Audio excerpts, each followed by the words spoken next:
जीयून कहती है कि तुम 10 साल की लगती हो। वो बच्ची कहती है कि 10 साल की तो मैं उस वक्त थी जब मेरी मृत्यु हुई थी। ये सुनकर जीयून डर जाती है। वो अपने लेफ्ट साइड में देखती है तो बच्ची गायब हो जाती है। जीयून अपनी गाड़ी से बाहर उतर जाती है और तभी उसका कोई हाथ खींचकर उसे नीचे गिरा देता है। इसीलिए जीयून एक बार फिर से अपनी गाड़ी में बैठ जाती है। वो देखती है कि उसके सामने उसी बच्ची की आत्मा है। तभी जीयून की आंख खुल जाती है। उसे लगता है कि ये सब उसका एक सपना था, पर जब वो अपना हाथ देखती है तो उस पर कट का निशान था। जब उसे सड़क पर किसी ने हाथ खींचकर गिरा दिया था, ये निशान उसी वक्त उसके हाथ पर लगा था। अब जीयून अपने डॉक्टर के पास जाती है और उन्हें बताती है कि कुछ दिनों से मेरे साथ बहुत अजीब अजीब घटनाएं हो रही हैं। मुझे अजीब अजीब से विजन्स आते हैं और जब मुझे होश आता है तो मैं कहीं और होती हूँ। डॉक्टर कहती है कि ऐसा पहले भी बहुत सारे लोगों के साथ हो चुका है। वहीं हमें डिटेक्टिव की को दिखाया जाता है। पोस्टमार्टम की रिपोर्ट के लिए डॉक्टर के पास आया होता है। डॉक्टर उसे बताता है कि जिस चाकू से पब्लिशर को मारा गया था, उस चाकू पर खुद पब्लिशर की उंगलियों के निशान थे और जिस वक्त उसका कत्ल हुआ था उस वक्त ऑफिस में उसके अलावा कोई भी नहीं था। इसका मतलब उसने खुद अपने आप को मारा है। लेकिन की को उसकी बातों पर विश्वास नहीं आता। इसीलिए ऑफिस में आने के बाद वो उसी कॉमिक्स बुक को पढ़ता है जिस कॉमिक्स बुक की स्टोरी के हिसाब से पब्लिशर को मारा गया था। और जब वो उसका क्लाइमेक्स पढ़ता है तो पूरी तरह से हैरान हो जाता है। वहीं दूसरी तरफ हमें जीयून को दिखाया जाता है जिसके घर की डोरबेल बजती है और जब वो बाहर जाती है तो वहाँ पर पब्लिशर होती है जिसकी मृत्यु हो चुकी है, जिसके लिए जीयून कहानियां लिखा करती थी। लेकिन जीयून को नहीं पता कि पब्लिशर की मृत्यु हो चुकी है। इसीलिए उसके आने से उसे हैरानी नहीं होती, पर जब वो पलट कर देखती है तो उसका पूरा चेहरा खून से लथपथ होता है, जो देखकर वो डर जाती है और ठीक उसी वक्त उसकी नींद खुल जाती है। यानी कि वो ये सपना देख रही थी। कुछ देर बाद यहाँ पर की अपने साथी के साथ आता है और जीयून से कहता है कि पब्लिशर की मृत्यु हो चुकी है और उसकी मृत्यु ठीक उसी कहानी के कैरेक्टर की तरह हुई है जो कहानी तुमने उसे आखिरी बार भेजी थी। क्या तुमने उस कहानी को किसी और को भी भेजा था? जीयून कहती कि मैंने उस कहानी को किसी को नहीं भेजा। की कहता है कि उसने आखिरी बार तुम्हें कॉल किया था, पर जीयून साफ साफ मना कर देती है। वो कहती है कि मेरा फोन उस वक्त बंद था। की और उसके साथी को कुछ समझ नहीं आता कि ये क्या हो रहा है। वहीं दूसरी तरफ हम एक आदमी को दिखाया जाता है जो डेड बॉडीज को उठाता है और आज वो डेड बॉडी उठाने के लिए आया होता है और तभी वहाँ पर रखा हुआ टैबलेट अपने आप ही अनलॉक हो जाता है जिसमें कॉमिक्स होती है। जब उस कॉमिक्स को देखता है तो ये उसी की कहानी है।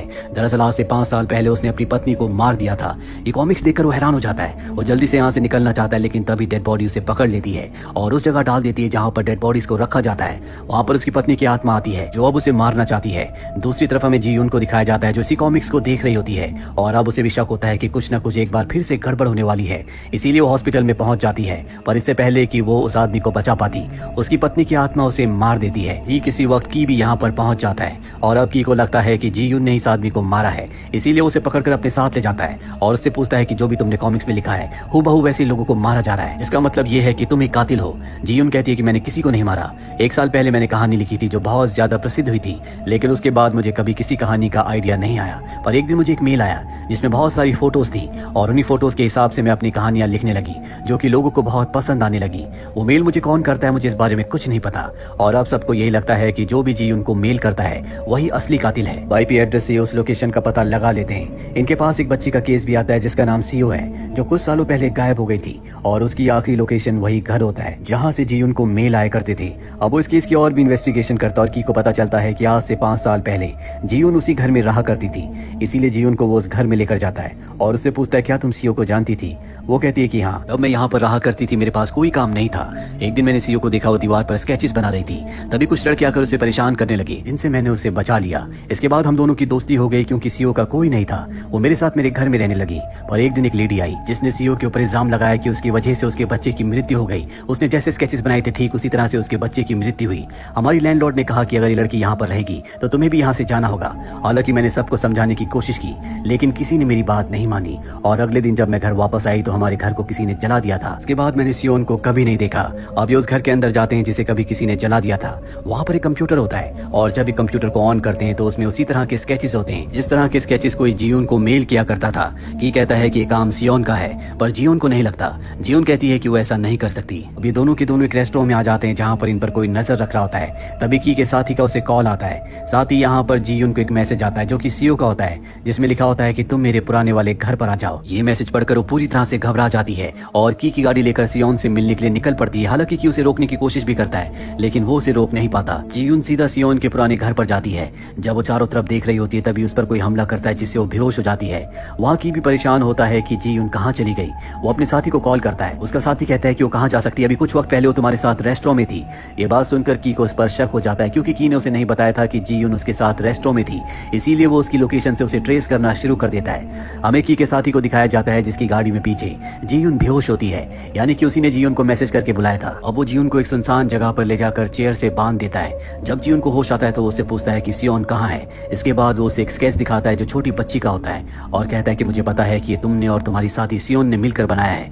ये स्केच उसी बच्ची का होता है जिस बच्ची की आत्मा जियोन को मिली थी, जिसकी उम्र 10 साल थी, जो 6 साल पहले एक एक्सीडेंट में मारी गई थी। और यहाँ से कहानी फ्लैशबैक में जाती है। यहाँ पर हमें दिखाया जाता है कि की का साथी जिसने जियोन को किडनैप किया है, कई साल पहले जब उसने नया नया पुलिस फोर्स ज्वाइन किया था, उस वक्त उसकी शादी भी होने वाली थी और एक रात को गलती से एक बच्चे का एक्सीडेंट कर देता है। हालांकि वो उस बच्ची को बचा सकता था, लेकिन अगर उसके ऊपर पुलिस केस हो गया तो उसे अपनी पुलिस की जॉब से हाथ धोना पड़ेगा, जिसके बाद उसकी शादी भी नहीं होगी और वो उस बच्ची को नहीं बचाता। और ये वही बच्ची होती है जिसका स्केच प्रेजेंट टाइम में उसके हाथ में है, जिसकी आत्मा से जीवन मिल चुकी है और अब उसे ऐसा लगता है कि उसकी कहानी भी दुनिया के सामने कॉमिक्स के रूप में आ जाएगी, जिससे वो पकड़ा जाएगा। इसीलिए जीवन और सियोन दोनों को मारना चाहता है इससे पहले कि वो जीवन को मारता। यहाँ की लाइट अपने आप ही चली जाती है और उस बच्ची की आत्मा यहाँ पर आ जाती है जिसका एक्सीडेंट उसने आज से 6 साल पहले किया था। यहाँ पर अब की भी आ जाता है जो देखता है कि जीवन को बांधा हुआ है और तभी वो देखता है कि उसका साथी वहाँ सामने बैठा है जिसके हाथ में गन है। ये अपने साथी से कहता है कि गन नीचे रख दो। उसका साथी कहता है कि मैं ये खुद नहीं कर रहा बल्कि उस बच्ची की आत्मा मुझसे करवा रही है और तभी गोली चल जाती है और उसके साथी की मृत्यु हो जाती है। ये अपने साथी की मृत्यु से बहुत ज्यादा परेशान होता है और जब वो अपने ऑफिस में बैठा होता है तभी उसकी कोलीग वहाँ पर आती है जो की को वही स्केच देती है जो उसी बच्ची का है जिस बच्ची का एक्सीडेंट की के साथी की गाड़ी से हुआ था। ये जब स्केच को ध्यान से देखता है तो उसे याद आता है कि इसी तरह के कैरेक्टर की कॉमिक्स जीयून ने लिखी थी और अब उसे जीयून पर पूरा शक हो जाता है। वहीं जीयून को दिखाया जाता है जिसे एक बार फिर से मेल आता है और जब वो उस मेल को खोलती है तो इस बार कॉमिक्स में चित्रों में उसी की कहानी होती है। इस कहानी में सियोन की कहानी का भी जिक्र होता है। जब सियोन बहुत छोटी थी तो उसे स्केचेस बनाने का बहुत शौक था। उसकी मॉम की मृत्यु हो चुकी थी और एक दिन उसके पिता उसे घर से निकाल देते हैं क्योंकि उनका ये कहना था कि सियोन उसे उनकी पत्नी की याद दिलाती है। और यहाँ पर हमें सियोन के पिता को दिखाया जाता है जो वही आदमी होता है जिसने अपनी पत्नी को मारा था, जो हॉस्पिटल से डेड बॉडीज को उठाने का काम किया करता था। इस कहानी में सियोन ने यह भी बताया होता है कि जब वो छोटी थी उसके पिता ने उसे घर से निकाल दिया था। इसके बाद उसे आत्माओं की आवाज सुनाई देने लगी, जिसके बाद जो भी आत्माएं उसे कहानियां सुनाती वो उनके स्केचेस बनाती। बचपन से वो स्केचेस बना रही थी इसीलिए उसके पास बहुत सारे स्केचेस थे और जब वो जीयून से मिली थी तो जीयून ने उसके स्केचेस देखे थे, जिसके बाद जीयून को आइडिया आया और उसने उसी के स्केचेस की उसी की पेंटिंग के हिसाब से कहानियां लिखना शुरू कर दिया, जो कहानियां बहुत ज्यादा फेमस हो गई।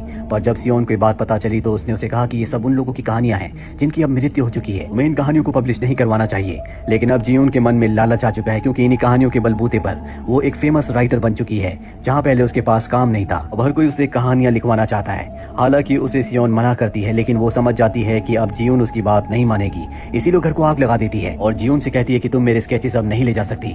इस बात पर जीयून को गुस्सा आता है। इन दोनों के बीच में हाथापाई होना शुरू हो जाती है और इसी हाथापाई के दौरान जीयून सियोन को मार देती है, जिसके बाद उसके सारे स्केचेस लेकर इस जगह से निकल जाती है और उसी के स्केचेस उसी की कहानियों के बलबूते पर आज वो बहुत बड़ी राइटर बन चुकी है। पर जब उसने सियोन को मारा था तो उसके अंदर जितनी भी शक्तियां थी वो सब की सब जीयून के अंदर आ गई थी, इसीलिए वो बार बार इसी जगह पर आती थी जहाँ पर आत्माएं उसे अपनी कहानियां सुनाती थी और वो उन कहानियों के स्केचेस बनाकर खुद अपने आप को मेल कर दिया करती थी। जो आत्माएं उसे कहानियां सुनाया करती थी उसमें एक आत्मा उस पब्लिशर की मॉम की भी थी जिसकी सबसे पहले मृत्यु हुई थी।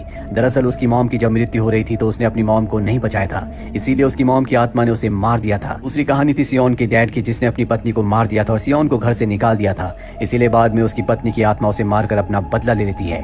और तीसरी कहानी उस बच्ची की थी जिसे की के साथी ने गलती से एक्सीडेंट में मार दिया था। हालांकि उस वक्त वो उसे बचा सकता था लेकिन उसने ऐसा नहीं किया, इसीलिए उस बच्ची की आत्मा ने अपना बदला लेने के लिए उसे मार दिया था।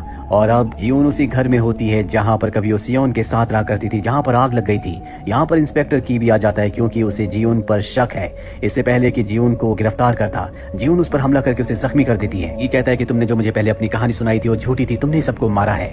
जीयून कहती कि मैंने किसी को नहीं मारा, जितने भी लोगों की मृत्यु हुई है उन्होंने कभी न कभी किसी न किसी को मारा था और उन्हीं की आत्माओं ने अपना बदला लेने के लिए उन्हें मार दिया। मैं तो सिर्फ उनकी कहानियां लिखती हूँ और तुम भी दूध के धुले नहीं हो। और इसके बाद दीवार पर अपने आप ही स्केचेस बनने लगते हैं और यहाँ पर हमें पता चलता है कि जब अपने साथी को बचाने के लिए उसके पास गया तो उसने उसके हाथ से गन ले ली थी और गलती से की से गोली चल गई जिससे उसके साथी की मृत्यु हो गई। की ने गन से अपने फिंगरप्रिंट्स को मिटा दिया और गन एक बार फिर से अपने साथी के हाथ में पकड़ा दी ताकि ऐसा लगे कि खुद उसने अपने आप को मारा है। इस पूरी कहानी के स्केचेस अपने आप ही दीवार पर ड्रॉ हो रहे होते हैं, यानी कि अब की बारी है। उसके साथी की आत्मा यहाँ पर आ जाती है और उस पर पूरी तरह से अपना कंट्रोल कर लेती है। जीयून अपने पुराने घर से बाहर की तरफ निकल पड़ती है और तभी गोली चलती है जिससे की मृत्यु हो जाती है। यानी कि की के साथी की आत्मा ने अपनी मौत का बदला